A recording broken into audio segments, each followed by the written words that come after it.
Pemirsa, hingga sore ini BNPB mencatat sudah 102 orang tewas, 700-an luka-luka, dan 3.276 mengungsi akibat gempa 6,5 skala Richter yang mengguncang 3 kabupaten di Aceh. Saat ini tim SAR gabungan fokus pada penyelamatan korban dan kebutuhan masyarakat yang terdampak. Kepala Pusat Data Informasi BNPB Sutopo Purwonugroho mengatakan dari 102 korban tewas, sedikitnya 85 orang telah berhasil diidentifikasi. Jumlah korban dan kerusakan kemungkinan masih akan bertambah karena hingga saat ini belum semua titik bangunan yang runtuh dievakuasi.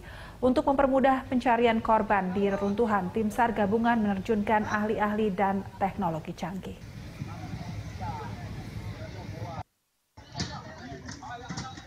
Kabupaten Pidijaya adalah wilayah yang paling banyak mengalami kerusakan dibanding 2 wilayah lain yang terdampak gempa.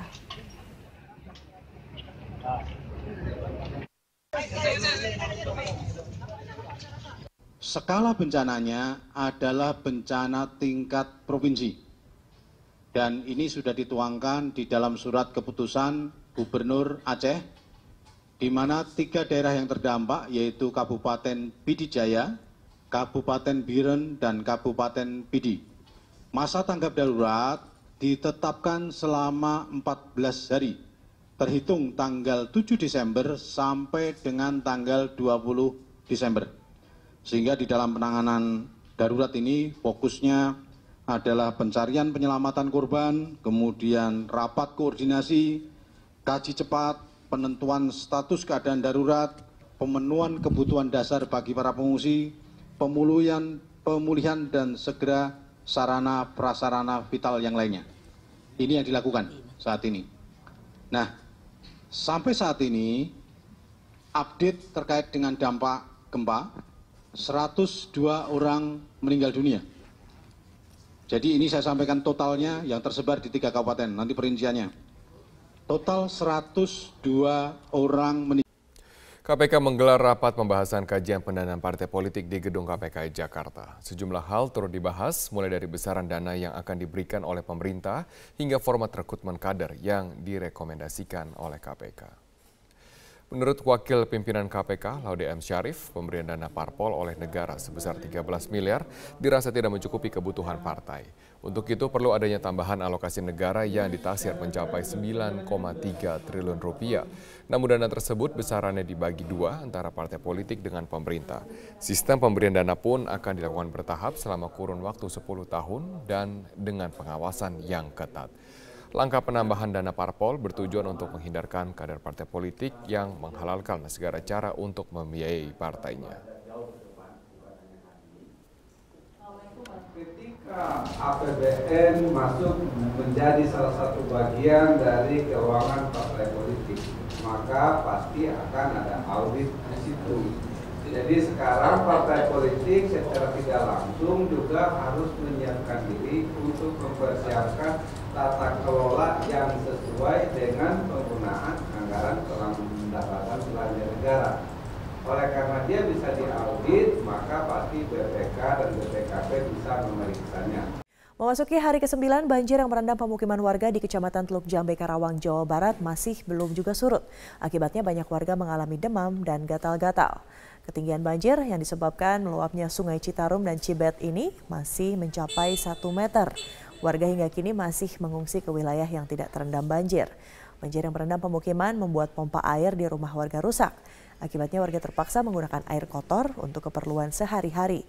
Warga berharap adanya bantuan air bersih serta obat-obatan untuk warga yang mulai terserang berbagai penyakit. Inilah headline news pukul 9 waktu Indonesia Barat. Pemirsa, kecelakaan lalu lintas terjadi di Jalan Lintas Sumatera jalur Medan menuju Aceh antara sebuah mobil pickup yang membawa pekerja PLN dan sebuah minibus. Akibatnya 1 orang tewas dan 7 lainnya luka-luka. Peristiwa berawal saat mobil pickup membawa 8 orang pekerja kontrak pemasangan tiang PLN yang melaju dengan kecepatan tinggi dari arah Medan menuju Pangkalan Berandan. Namun naas saat hendak melewati truk di Jalan Lintas Sumatera, Desa Air Hitam, tiba-tiba mobil oleng hilang kendali kemudian menabrak mobil minibus yang datang dari arah berlawanan hingga kedua mobil terbalik. Polisi lalu lintas yang turun ke lokasi kejadian bersama warga mengevakuasi semua korban ke RSUD Tanjung Pura. Seorang penumpang pickup tewas saat dalam perjalanan menuju rumah sakit, sedangkan 7 pekerja kontrak PLN lainnya mengalami luka-luka.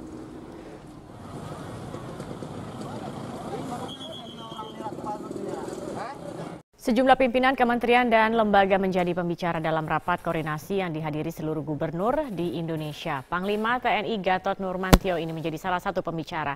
Kami langsung bergabung bersama rekan kami ada Desa Lampesi langsung dari kantor Kemendagri Jakarta. Dari apakah rakor yang dihadiri dengan Panglima TNI ini terkait dengan aksi unjuk rasa pada 2 Desember mendatang? Secara implisit, tuan rumah Menteri Dalam Negeri Cahyokumolo mengungkapkan bahwa rapat koordinasi yang dihadiri oleh hampir seluruh gubernur dari seluruh Indonesia ini tidak membahas situasi ataupun dinamika politik di seluruh Indonesia jelang rencana aksi unjuk rasa 2 Desember mendatang di DKI Jakarta. Untuk kali ini rapat koordinasi pembicaranya ada 7 orang dari level pimpinan lembaga maupun kementerian dan beberapa di antaranya memang digelar secara tertutup sehingga tidak bisa diliput oleh media. Salah satu pembicara pada saat menyampaikan materi secara tertutup ialah Menko Polhukam Wiranto. Usai memberikan materinya, Wiranto mengungkapkan bahwa apa yang dia sampaikan kepada para gubernur hanyalah sebatas pemetaan keamanan politik dan hukum yang sudah dilakukan oleh pihak Menko Polhukam. Selain itu, Menko Polhukam juga menyatakan bahwa ada 3 daerah yang dinyatakan rawan terkait dengan pelaksanaan Pilkada 2017 tahun depan, diantaranya ialah Aceh, DKI Jakarta, dan juga Papua. Ketiga daerah ini dianggap memiliki indikasi penuh rawan atau indikasi yang tinggi terhadap tingkat kerawanan pada gelaran pilkada mendatang. Namun Wiranto menolak untuk menjabarkan apa saja indikasi-indikasi tersebut sehingga ketiga daerah tadi yaitu Aceh, DKI Jakarta, dan juga Papua dikatakan sebagai daerah yang rawan untuk gelaran pilkada mendatang. Selain itu ada satu aspek yang dianggap rawan dalam pilkada nanti yaitu kemungkinan terjadinya penyalahgunaan kewenangan yang dilakukan oleh kontestan ataupun pasangan petahana. Selain itu, Panglima TNI Jenderal Gatot Nurmantio juga baru saja memberikan koordinasinya di hadapan para gubernur secara terbuka. Ada satu pendapat yang dikeluarkan atau satu poin yang saya garis bawahi dari apa yang disampaikan oleh Panglima TNI terkait dengan rencana aksi demonstrasi 2 Desember mendatang. Panglima mengungkapkan bahwa jika demonstrasi 4 November kemarin betul-betul dari hati dan hanya fokus kepada penegakan hukum kasus Ahok, sementara untuk demo 2 Desember nanti sudah ditunggangi oleh pihak asing. Bahkan Panglima juga menyebut sejumlah negara. Kita lihat pernyataannya. Dan pasti akumulasi luar pun ikut. Kenapa? Karena tanggal 20 kemarin saya dikejutkan berita bahwa Habib Rizik dianiaya oleh oknum Kostrad sampai masuk rumah sakit. Dan saya cek tidak ada. Dan saya telusuri berita itu ada 2 sumbernya dari wilayah Australia dan New Jersey, USA.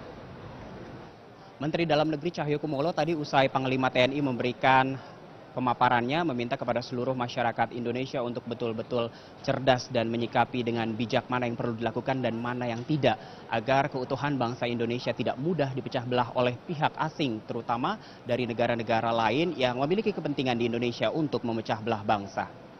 Zakia. Oke, saya akan tanya dulu ada kuasa hukum dari Buniani, Pak Aldwin Rahardian. Pak Aldwin, selamat malam. Ya, malam. Ya, Pak Adwin, saya mengutip pernyataan Anda mengatakan bahwa penetapan tersangka dari klien Anda, Buniani, ini tidak adil. Kenapa penyebabnya? Ya, itu dirasakan oleh Pak Buniani. Artinya begini, prosesnya kurang fair. Meskipun itu hak tersendiri ya, penyidik, baik itu dia punya hak subjektif ataupun objektif. Hanya kemudian pertama begini kronologisnya. Beliau dipanggil itu pertama kali sebagai saksi, ya. Beliau datang, terus kemudian pemeriksaan dimulai, berakhir di kurang lebih pukul 20, pukul 8. Ketika selesai penandatanganan BAP, langsung disodorkan surat penangkapan, ya kan? Dan hal itu tidak lazim begitu menurut kami. Karena apa? Yang lazim harusnya seperti apa menurut Pak Buni Anda? itu kan ada di kantor. Begini, tidak perlulah surat penangkapan itu keluar. Sekarang dengan kasus yang sama, apple to apple misalkan dengan Pak Ahok, keluar nggak surat penangkapan? Sampai kemudian 1 kali 24 jam diperiksa di Polda Metro misalkan. Kan tidak juga. Apalagi yang bersangkutan datang ke kantor. Buat apa begitu keluar surat penangkapan, ya kan? Tapi lagi-lagi itu ya hak penyidik, kita hargai. Tapi kemudian itu disesalkan oleh klien kami, Pak Buniani, bahwa ini tidak equal. Ya. Kalau tidak adil, Anda ada rencana untuk pra-peradilan status tersangka klien Anda, Pak Adwin? Ya, kita nanti akan kaji secara bersama, tapi tentunya akan seperti itu. Karena apa? Pertama, ini tidak digelar secara terbuka. Ya, gelar perkaranya harusnya terbuka seperti apa yang terjadi pada kasus Pak Ahok. Terbuka di sini bahwa satu sama lain menyodorkan para saksi ahli. Ya, apalagi yang dituduhkan ini Undang-Undang ITE pasal 28 ayat 2, ya, di mana sangat multi interpretasi. Apalagi yang dipersoalkan kan sudah bukan video lagi. Video itu sudah tuntas dan pemeriksaan forensik Barreskrim tidak ada persoalan. Tidak ada yang mau kata-katik itu, video itu. Tapi itu kan yang utama, karena pertama kali sumbernya adalah Pemprov DKI. Yang kedua, ya, yang dipersoalkan itu adalah caption. Ya, caption, intisari dan pendapat pribadi Pak Buni. Semua orang melakukan hal yang sama. Pak Buni mengupload ulang itu tanggal 6 Oktober. Ya, dia mengupload ulang dari media NKRI, ditambahkan caption di bawahnya. Ya.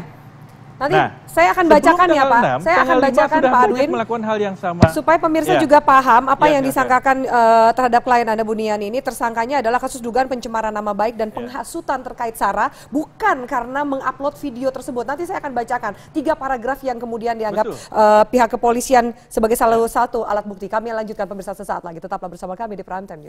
Bismillahirrahmanirrahim. Assalamualaikum warahmatullahi wabarakatuh. Pertama-tama saya ingin menyampaikan terima kasih kepada seluruh jajaran pimpinan KPK yang telah menginformasikan mengenai kejadian operasi tangkap tangan terhadap salah satu staf di Direktorat Jenderal Pajak. Tentunya saya sangat kecewa terhadap tindakan dari aparat pajak, terutama pada saat kami semuanya sedang di dalam proses untuk membangun kembali kepercayaan wajib pajak melalui suatu program tax amnesty yang ini menggambarkan dibutuhkannya kepercayaan dua belah pihak, yaitu dari wajib pajak dan juga dari aparat pajak. Tindakan yang dilakukan oleh Oknum HS dari Direktorat Jenderal Pajak mencerminkan suatu pengkhianatan terhadap prinsip-prinsip tata kelola yang baik, integritas, dan kejujuran yang selama ini merupakan nilai-nilai yang dianut oleh Kementerian Keuangan dan Direktorat Jenderal Pajak. Jadi ini merupakan suatu tindakan yang mencederai nilai-nilai dan tentu juga mencederai kepercayaan dari koleganya yang lain. Seperti dikatakan oleh pimpinan KPK, Pak Agus, bahwa sebagian besar dari jajaran Direktorat Jenderal Pajak adalah para aparat yang punya komitmen tinggi untuk membangun institusi pajak menjadi institusi yang bisa dipercaya oleh publik, untuk mengumpulkan kewajiban pajak mengecewakan bagi seluruh jajaran Direktorat Jenderal Pajak dan tentu bagi pimpinan di Kementerian Keuangan, termasuk saya sendiri secara pribadi yang sangat kecewa. Kami Kementerian Keuangan, saya sendiri akan terus mendukung langkah KPK untuk mengusut kasus ini secara tuntas. Kasus ini sudah masuk di dalam proses penegakan hukum dan oleh karena itu Kementerian Keuangan akan berkomitmen membuka akses yang seluas-luasnya bagi KPK untuk mendalami kasus ini. Karena saya sangat menginginkan bahwa momentum ini akan menjadi salah satu trigger atau pemicu yang kredibel bagi pembersihan dan perbaikan Direktorat Jenderal Pajak. Kalau kami selama ini berkomunikasi bahwa melalui tax amnesty dan reformasi kami ingin membangun kepercayaan publik, maka kami menganggap bahwa hikmah dari OTT ini adalah suatu upaya yang jauh lebih sistematis dan kredibel untuk membangun Direktorat Jenderal Pajak yang bersih dari korupsi dan memiliki nilai integritas yang baik. Kami juga akan bekerja sama dengan KPK untuk mengintensifkan berbagai upaya pencegahan korupsi dan memperbaiki sistem tidak hanya di Direktorat Jenderal Pajak, tadi di Kementerian Keuangan keseluruhan. Kami menganggap bahwa Kementerian Keuangan merupakan lembaga yang sangat penting, sangat strategis yang memiliki amanah untuk mengelola keuangan negara secara bersih dan kredibel. Dan itu tidak mungkin dilakukan secara sendiri tanpa ada bantuan dan dukungan dari institusi yang kredibel seperti KPK. Sehingga saya sangat menyambut dan meminta untuk KPK membantu kami. Sehubungan dengan reformasi di Direktorat Jenderal Pajak yang telah saya sampaikan beberapa saat ini, maka saya akan segera membentuk dan mengumumkan tim reformasi di Direktorat Jenderal Pajak yang tidak hanya menyangkut masalah korupsi, tapi menyangkut ada 5 hal yang sangat strategis. Yang tentu pertama adalah masalah SDM dan Code of Conduct. Yang ini menyangkut masalah integriti, pembersihan terhadap aspek-aspek korupsi, tapi lebih kepada juga perbaikan skill, kompeten, dan profesionalisme. Yang kedua adalah menyangkut masalah information system dan database, karena ini akan sangat membantu kami untuk mengidentifikasikan kewajiban dari wajib pajak secara objektif dan mengurangi interaksi dari aparat pajak secara tidak perlu yang kemudian bisa menimbulkan berbagai transaksi seperti yang terjadi pada OTT ini. Yang ketiga, kami perlu dan memandang penting untuk memperbaiki bisnis proses. Selamat malam, Anda menyaksikan Headline News pukul 21 waktu Indonesia Barat. Pemirsa, Polda Metro Jaya telah menetapkan Buniyani sebagai tersangka terkait dugaan pencemaran nama baik. Untuk mengetahui informasi selengkapnya, kita simak langsung mendengarkan keterangan pers dari Kabid Humas Polda Metro Jaya, Kombes Pol Awi Setiono. Romawi 10 2016 PMJ di Reskrim Sus pada tanggal 7 Oktober 2016. Kita ketahui bersama bahwasannya LB tersebut pelapornya adalah Andi Windo Wahidin SHMH. Kasusnya tentang pencemaran nama baik dan penghasutan atau SARA. Adapun untuk identitas terlapor, yaitu nama BY, jenis kelamin laki-laki, tempat tanggal lahir Lombok Timur 16 Mei 1969, pekerjaan dosen agama Islam, Kewarganegaraan Indonesia, alamat Kalibaru Permai Blok B2, nomor 15 RT 002007, Kelurahan Kalibaru, Kecamatan Cilodong, Depok, Jawa Barat. Hasil dari proses penyidikan selama ini yang telah dilakukan oleh Subdit Cybercrime Polda Metro Jaya sudah melakukan pemeriksaan terhadap saksi-saksi, kemudian saksi ahli, sampai dengan hari ini kita telah melakukan pemanggilan terhadap terlapor. Tadi pagi sekitar jam berapa tadi Pak Roberto? Jam 11 ya. Ya, kita panggil jam 10, jam 11 hadir sebagai saksi, dan tadi sampai dengan pukul sekitar 19.30 ya. Selesai dilakukan pemeriksaan sebagai saksi. Namun demikian dengan hasil pemeriksaan, hasil konstruksi hukum, pengumpulan alat-alat bukti dari penyidik pada kesempatan malam hari ini sekitar pukul 20.00 dengan bukti permulaan yang cukup, yang bersangkutan saudara BY kita naikkan statusnya menjadi tersangka. Bahwasanya yang bersangkutan dari tuduhan persangkaan oleh pelapor terkait dengan pencemaran nama baik dan penghasutan SARA yang dapat kita penuhi terkait dengan unsur-unsur perbuatan pidananya, yaitu terkait dengan Ini ada informasi terbaru, kami baru saja mendapatkannya. Telah terjadi gempa yang cukup besar yang mengguncang wilayah Jepang. Gempa berpotensi menimbulkan tsunami. Gempa mengguncang dengan kekuatan sekitar 6,9 hingga 7,3 skala Richter. Gempa terjadi di wilayah timur laut Jepang pagi ini dan berpotensi terjadi tsunami. Tsunami diperkirakan akan menyapu wilayah prefektur Fukushima, Jepang. Gelombang tsunami diperkirakan mencapai ketinggian 3 meter yang akan menyapu wilayah timur laut. Badan Geologi Amerika Serikat mengatakan gempa berkekuatan 6,9 skala Richter dengan kedalaman sekitar 11,3 km.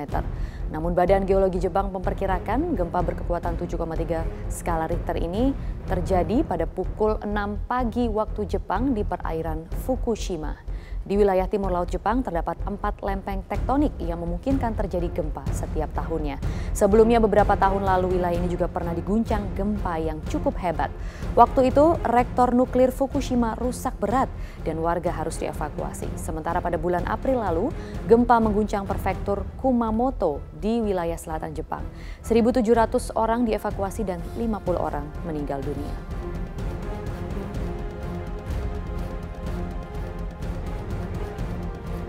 Dan pemirsa, ini adalah gambar yang kami dapatkan dari stasiun televisi NHK dan ini memperlihatkan pantai Fukushima yang sedang menunggu detik-detik terjadinya tsunami.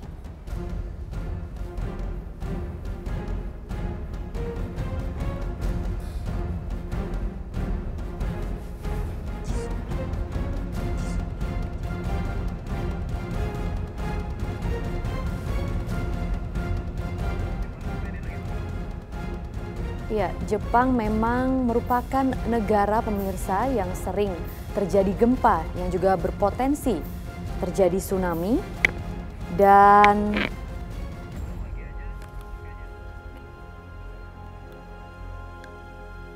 saat ini pantai Fukushima juga menurut Badan Geologi setempat sedang menunggu detik-detik tsunami di sana. Dan pemirsa, gempa dengan kekuatan sekitar 6,9 hingga 7,3 pada skala Richter ini mengguncang wilayah Jepang pada sekitar pukul 6 waktu setempat. Gempa terjadi di wilayah timur laut Jepang pagi ini dan berpotensi terjadi tsunami.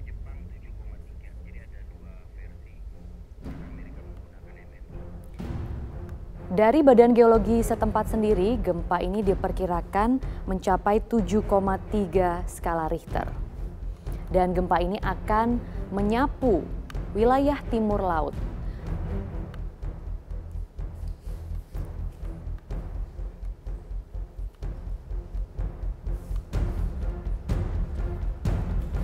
Dan pemirsa, di wilayah timur laut Jepang terdapat 4 lempeng tektonik yang memungkinkan terjadi gempa setiap tahunnya.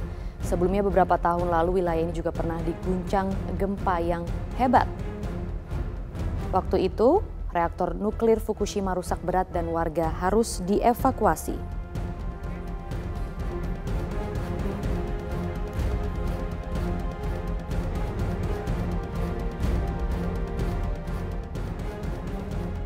Oke, Mas Burhan, kalau misalnya menurut Anda, apakah betul kasus penistaan agama yang diduga dilakukan oleh Pak Ahok ini kemudian menjadi pintu masuk untuk melakukan aksi yang lebih jauh, yakni aksi makar? Begini, kalau kita lihat ya sinyalemen yang terjadi mengikuti kasus Al-Maidah 51 itu terlalu kecil kalau sasarannya hanya Pak Ahok. Jadi kalau saya lihat memang ada 2 indikasi. Indikasi pertama, Ahok semata-mata menjadi semacam sasaran antara untuk tujuan akhir yang bukan berhenti pada Ahok saja. Mengapa demikian? Kalau Ahok saja yang menjadi sasaran itu terlalu, tanda kutip, terlalu kecil. Terutama buat mereka yang punya motivasi politik di luar dari itu. Nah, apa alasannya? Alasannya simple. Jokowi menjelang 2 tahun pemerintahan, kita survei bulan Agustus 2016, itu di tingkat massa, itu tingkat kepuasannya mencapai 68%. Jadi tidak bisa dilepaskan dari konsolidasi kekuasaan Jokowi yang relatif sudah mature gitu ya di tingkat massa, dan saat yang sama itu dibarengi dengan konsolidasi di tingkat elit. Ada 69 kursi kekuatan Jokowi di DPR. Nah, yang menarik buat saya adalah ketika lapisan elit dan massa sudah berada di belakang pemerintahan nasional, kemudian ada pintu masuk melalui oposisi jalanan. Nah, pintu masuknya memang melalui kasus Ahok. Mengapa demikian?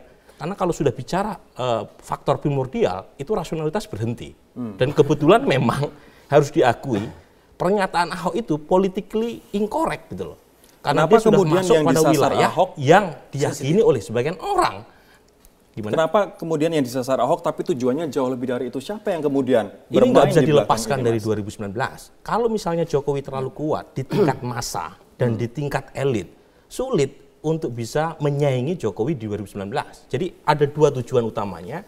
Pertama, kalau misalnya tidak dibikin semacam make a dance, dibikin semacam dance itu semacam kelemahan gitu ya dari sekarang terhadap Jokowi, itu susah untuk mengalahkan di 2019. Yang kedua, harus diakui ada juga pertarungan internal siapa yang mau mendampingi Jokowi. Dan Ahok merupakan salah satu favorit. Kandidat. Setidaknya kalau kita survei bulan Agustus, dia paling tinggi elektabilitasnya sebagai cawapres Jokowi.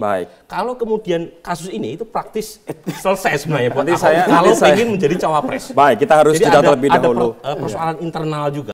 Hingga sore ini proses pencarian 15 nelayan KM Mulia Jati masih berlangsung, dan untuk mengetahui perkembangan terbaru proses pencarian, rekan Ferry Prihardi akan menyampaikan laporan selengkapnya langsung dari Tuban, Jawa Timur. Ferry, apakah pencarian dari tim SAR sudah membuahkan hasil, Ferry? Ada sekitar pukul 13.30 atau 1 jam setengah yang lalu, tim di posko antemortem DVI yang ada di dermaga PT TI ini mendapatkan informasi dari tim pencarian yang berada di titik lokasi bahwa sudah ada 3 nelayan yang ditemukan pada pencarian dari pagi hingga siang hari ini. Namun ketiga yang sudah ditemukan tersebut belum diketahui identitasnya dan 3 ditemukan dalam kondisi tewas. Saat ini ketiganya tengah dalam perjalanan untuk dibawa ke dermaga untuk selanjutnya diidentifikasi oleh tim dari Disaster Victim Identification Bidokes Polda Jawa Timur.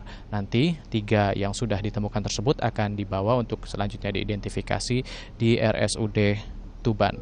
Dan proses identifikasi dengan menginput atau memasukkan seluruh informasi yang berasal dari seluruh pihak, baik itu dari pihak pemilik kapal, pihak keluarga, dan juga pihak kepolisian, masih terus dilakukan hingga saat ini.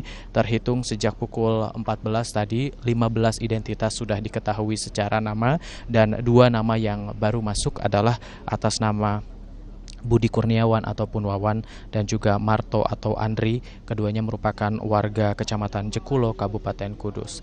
Dan saat ini sambil menunggu proses pencarian di lautan yang berkisar 40 km dari pantai di Tuban ini masih terus berlangsung.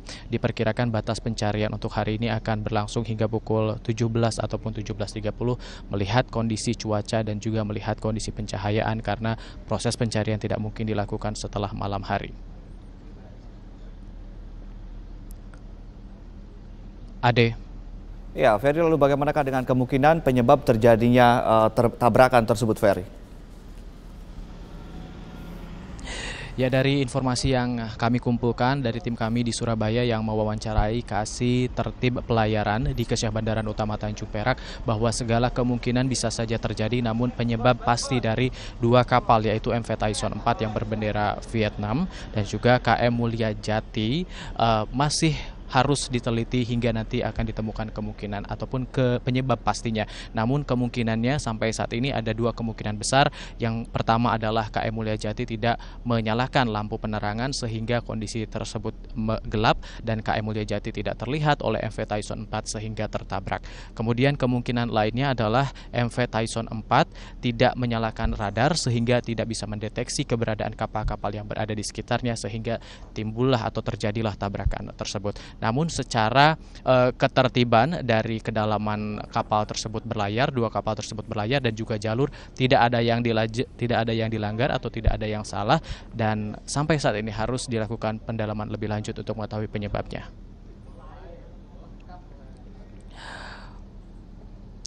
Untuk sementara kembali ke studio Ade. Baik, terima kasih Ferry Prihardi melaporkan langsung dari Tuban, Jawa Timur, dan selamat kembali bertugas. Selamat siang, pemirsa, inilah headline news pukul 14 waktu Indonesia Barat. 15 nelayan dinyatakan hilang akibat kapal berbendera Thailand dan kapal nelayan tabrakan di perairan Tuban, Jawa Timur. Berdasarkan informasi petugas Pelabuhan Brondong Lamongan, tabrakan terjadi pada pukul 4 dini hari tadi saat kapal berbendera Thailand KM Tyson sempat membawa tapioka dari Thailand tujuan Surabaya bertabrakan dengan KM Mulia Sejati. Dan untuk mengetahui bagaimana upaya pencarian 15 nelayan yang hilang, saat ini kita sudah terhubung dengan Pak Misngadi, Syah Bandar Pelabuhan Brondong, Lamongan, Jawa Timur. Selamat siang, Pak. Selamat siang. Ya, bagaimanakah upaya atau bagaimanakah kronologis peristiwa ini, Pak? Siap. Kronologi kejadian ini tadi pagi sekitar pukul 4 pagi. Itu kapal nelayan Mulia Sejati ditabrak MV Tyson 4. Ya. Di posisi kurang lebih 17 mil dari Pelabuhan Brondong gitu, Pak. Ya. Bagaimanakah upaya pencarian saat ini, Pak? Untuk posisi sekarang sudah tahap evakuasi terhadap 12 orang yang selamat. Untuk yang 15 masih belum diketahui nasibnya. Jadi ini yang 12 untuk dievakuasi ke Pelabuhan Lamongan Sorbes untuk mendapatkan pertolongan lebih lanjut gitu, Pak. Jadi masih 15 orang masih dicari ya, Pak Misngadi ya?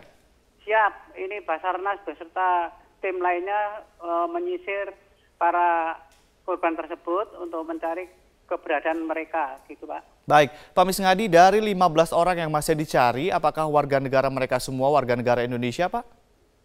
Oh, yang dicari ini warga negara kita, Pak. Ini baik. Nelayan dari Juwana, Jawa Tengah gitu, Pak. Ya. Baik, terima kasih Pak Misngadi telah memberikan informasi kepada kami.